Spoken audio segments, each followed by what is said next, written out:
Anti-terrorism laws around the world are preventing aid agencies from reaching people in desperate need.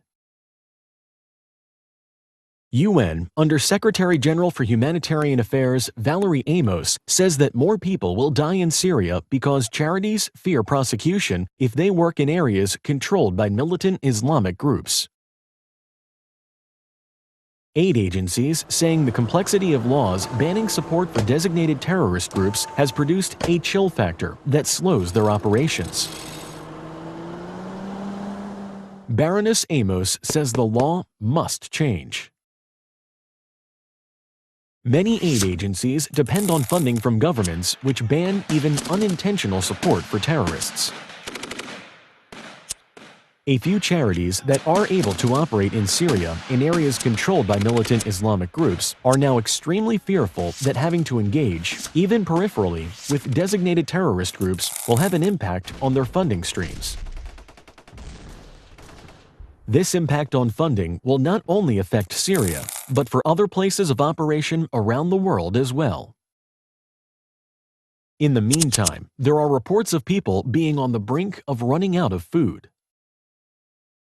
People have already run out of medical supplies in many of these areas. And, as the needs arise, aid agencies have reduced presence on the ground able to meet those needs, and ultimately, people die. The money trail is very concerning for international non-governmental organizations.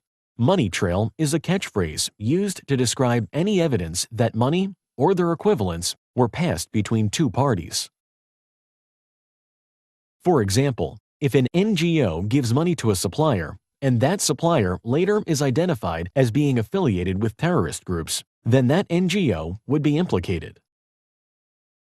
The risk that money can end up in the hands of a terrorist group limits relief and development work not only in Syria, but also in Gaza, Afghanistan, Pakistan, the Philippines, Somalia, and other countries around the world.